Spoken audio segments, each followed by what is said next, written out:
Ladies and gentlemen, this is KageKaze, and in little under 24 hours, open beta for Final Fantasy XIV is going to begin for people who have been in previous phases of the beta test. For everyone else, Saturday the 17th will be the day that you can begin. And just before the beta opens, they've announced a giant patch with all sorts of patch notes in the beta forum. Since not everybody has access to that, I'm going to go over some of the important things and some of the things you can expect to see in this phase of beta testing. So this will be for people that are new, and a few pieces of information for people that might have been in other tests to see what has changed. One of the big things we can talk about is how free companies are going to work here in Final Fantasy XIV. So free companies is the name of a guild in Final Fantasy XIV. So you still have Linkshells. If you're used to Final Fantasy XI, you would remember your Linkshell was your guild. You could only have one of those active at a time, but you could carry different shells and just switch between them. In 14, Linkshells still exist, but they're just kind of a glorified chat room with moderator privileges, so you have to get invited to a Linkshell. Free companies are what the actual guilds are going to be, so you can only have one free company, but you can have multiple Linkshells. For Beta Phase 4, and possibly into release, characters of level 25 and above are the only ones that can create a free company. What that means in this phase is that for those of us who are going to be going into it fresh, we won't be able to create free companies. Characters from version 1 who have already gone over level 25 are the only ones that are going to be able to create them for this phase. Free companies will give you access to a chest, a company chest, which is kind of a shared inventory or bank that you can use to share items between members. In addition, you can also accrue experience points and credits for your free company. As your free company gains experience, one of the things they can unlock is the creation of a crest. You might be used to this in games like Guild Wars 2, for example. You could create your own company crest, and eventually you'll be able to display your crest on gear. As of right now, the only other use for experience is to increase the capacity of the chest, although this can be expanded later on. Now, I also mentioned that you will get free company credits. There are several things you can purchase with free company credits, and this is why it's going to be very useful to join a free company in the game and to get social right away. Some of these things include the Heat of Battle, which increases experience earned through battle, Earth and Water, which increases the experience earned through gathering, a Helping Hand, which increases the experience earned through crafting. You can also get a Man's Best Friend, which increases experience for companions, which will be things like the Chocobo that will fight next to you. Other items that you can gain are things such as a Brave New World, which increases the attributes for all members under level 10, so it will help speed up your leveling process. You can also get items to increase your gathering and craftsmanship, perception, your control, which is also useful in crafting. You can increase spirit bonding speed, which is binding equipment to you and also how you will get materia in the game. You can increase the duration of food effects, you can slow the wear on gear, and you can even reduce the duration of weaknesses when you get revived.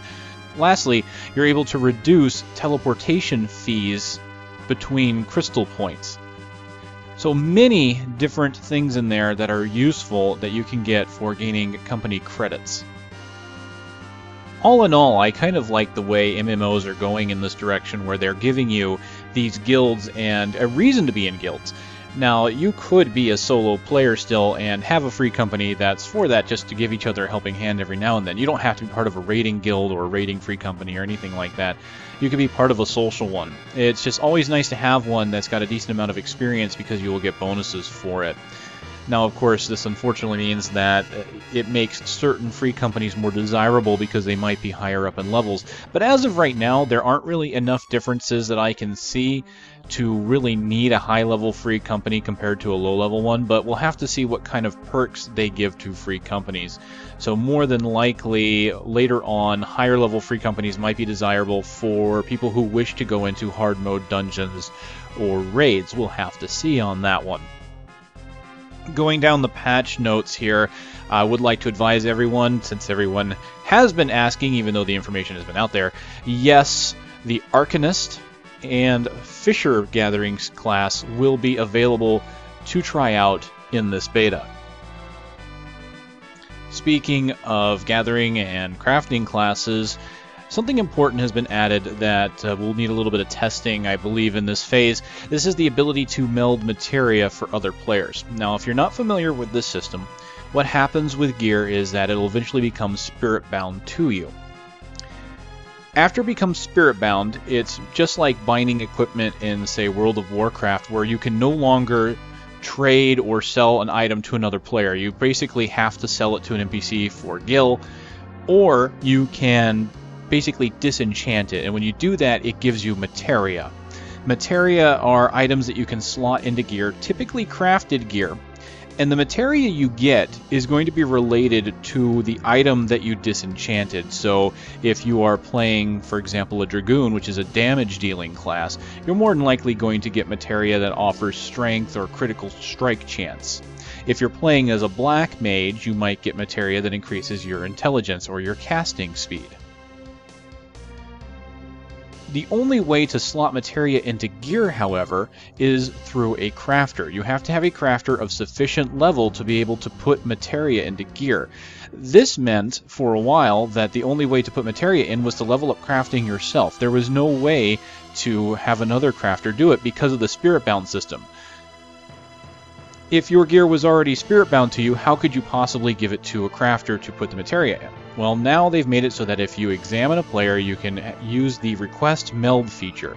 And this automates everything that you need. You basically go in, pick the gear, pick the materia, and you can even set a reward. So if you want to give a tip to a crafter, it's already there. You don't have to worry about not getting your tip with working it out with another player, which might happen in other MMOs. You basically trade back and forth, and then you have to hope that they don't try and screw you over in the trade menu. In this case, it's right there with a little button to allow you to change it. So you'll have all the options there in front of you, and then the crafter will have a button in front of him to let him know exactly what's happening. And there you go. You can meld materia into gear for other people. So I expect this is something that people are going to want to try out and take a look at yourself. I'm sure they're going to want plenty of feedback to make sure that system is working fine. Alright, now is the time in the patch notes where we're going to talk about some things that have been changed, stuff that wasn't there in Beta 3 that's now in Beta 4. You can now switch between, if you're playing the PC version, there's a little menu on the lower right hand corner, little icons for everything you need in the game. It's the system menu. Well, on consoles, you had a system overlay menu. Now you can switch between the two if you want on the PC version, and you may even be able to do that on the PS3 version. So basically you have either way that you want. They've also improved the character screen, where they've included a button for your companion to be able to change your companion's gear, to be able to update your own gear sets, and of course the 3D model, which was not there in Phase 3, is available. And they've added some very nice twists on the showing gear feature. So many MMOs have this feature where you can not display your helm because it might block your beautiful hairdo or things like that. A lot of them also choose capes, fairly frilly things that you may not want to see. Well, Final Fantasy XIV doesn't have capes. So instead, you can choose to display your helmet or not, but you can also choose not to display your weapons if you want. So if you don't want your weapons to stand out while you're in town, you can walk around like you're unarmed if you so desire. So that is a perfectly RP thing or visual thing. You can look however you want. Speaking of helms, not only can you turn them on and off, but something that many MMOs don't do, many games in general actually, I know a few do, but this one is fairly unique, that you can open and close visors on helmets. They've even gone so far as to put a developer blog out on this to show this feature in effect. So they've got several different helmets that will have an open and close visor effect, and I like this because there are some times where you want to have one effect or the other. You may want to have a helmet closed or open, and it's really going to help give that feeling. So you can either have the helmet completely off or just partially off with a visor. I think that's pretty cool. You know, this is something that might seem kind of insignificant, but something they've changed here is in relation to your retainers. Now, as you play through the story missions, you're going to eventually gain a retainer, which can be used as kind of your own personal storage space, plus they can also sell items for you on the marketplace. When you unlock your retainer, you're now going to be able to completely customize your retainer just like you could your own character. So you'll be able to choose basically all the options you could for creating your character. I find this rather interesting. They definitely are giving you lots of options for not only customizing yourself, but the things around you. So you've got plenty of RP potential here, I suppose, but definitely ways to make the game more aesthetically pleasing to yourself. So that's kind of nice that they're thinking about that. Now, don't be worried that all these systems are taking time away from other valuable systems. Please keep in mind that a lot of these systems work with different teams, so I'm sure they're working on the important things as well as these cosmetic things. PlayStation or PC gamers who plan to use a Gamepad might be happy to know that they've included Gamepad customization settings in the game this time around, so you can now rebind your control pad just like you could with your keyboard and mouse. So there's plenty of chances for optimization in this game. I want to bring all these systems up because anyone that's going into the open beta, I want you to keep in mind a lot of these systems are fairly new, so if there are any bugs, you'll want to make sure that you report them. Don't expect this to be the final product. There's still time to patch the game before official release. Now, they still plan for the game to come out on the official release day, bearing any major bugs. So anything minor they can still fix without delaying the game. Of course, if we find anything game-breaking, obviously that could push it back a bit. But they're trying as hard as they can to avoid that. Alright, now this part it might be where some people's eyes start to gloss over. This is for the people that really love to customize and the people that are used to Final Fantasy XI macro making.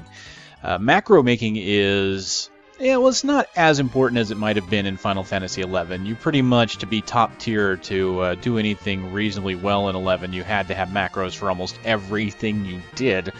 And 14 doesn't appear to be as important, but they have not skimped on the macro options either. Now, there were some noticeable features missing from Final Fantasy's macro system that were in 11, and people were asking about those, and you might be glad to know that some of those features have found their way back. One of the things that found its way back that I wasn't sure they were going to do is sound effects. It's a different command this time. It's not used with call. It's done with SE for sound effect, and you can put that in party chat. So you won't hear it in any other chat other than party. Other placeholder effects are, of course, the standard hit point percentages, pet hit point percentages, and things like that. So there's lots of customization available to make your macro. I should have a list of the placeholders available. And this is just a sampling of the things that have been added. There's a whole listing of macro effects and abilities that you can put in. It looks like you can pretty much do anything in the game that you want as a text command. If you want to open up the character sheet, you can do that with /character or /gear. You can activate a looking for group system. If it's anything like Final Fantasy XI, should put an icon by you where you can also put a comment in the looking for group system to say what you're exactly looking for. You can do a looking for meld if you're trying to meld your materia. You can open up your logs, your duty finder. The search function has the functionality of Final Fantasy XI, and again, I don't know if this was in Beta Phase 3, but you can do a search with many different strings and conditions to find exactly what you're looking for your party. It's on and practically endless. I think I'll put up a few of the things here in video form just to show you. It's crazy. It's something that has always been a big thing with the Final Fantasy, at least with Final Fantasy XI, just allowing you to have a huge amount of customization for your macros. I think the biggest thing here, though, is something that people have wanted, and it's something that WoW did very well. And this is the /macroicon command, and you use it in this form of /macroicon and then the action name. This takes the place of, in World of Warcraft, you would use like a hashtag and then the name of an ability, and it would basically put the ability's picture and its cooldown timer and all the relevant information for that ability on your hotbar icon. Final Fantasy XIV was missing that. If you made a macro for an ability, you couldn't see the cooldown timer or anything, so you'd kind of have to guess. Now with /macroicon, you can make it display the icon, the recast time, even the help text and all of that for a macro item. You might have 3 or 4 abilities in this macro, but the one ability that might be your primary or the one you're more concerned about, you can still put it on there and allow it to show a timer. I know this is going to please a lot of people that are trying to make their own custom macros, and I'm really glad to see them put this in there. I was kind of concerned they would overlook that, because macro making in 11 never let you go that far. It was something that you pretty much had to make macros to show you timers. So basically you needed a macro to tell you when you could use your macro again. It was pretty crazy. And this is something that the cast timers and all that was something that was only added into Final Fantasy XIV after Yoshi P took over. So this is also very recent stuff that we're seeing for this game. And it's nice to see all this coming in. All in all, I have to say, everything I'm seeing is looking very good. And again, this is kind of why I'm excited. There's a lot of stuff here, and one thing I didn't talk about that will be in this Phase 4 testing that you'll all be able to take a look at is the player housing. It's going to be available in Limsa. The area is called Mist. The entrance to the Mist is located at the Red Rooster Stead, and it's located at X coordinate 33, Y coordinate 19. So please stop on by, take a look, see what the player housing is going to be like.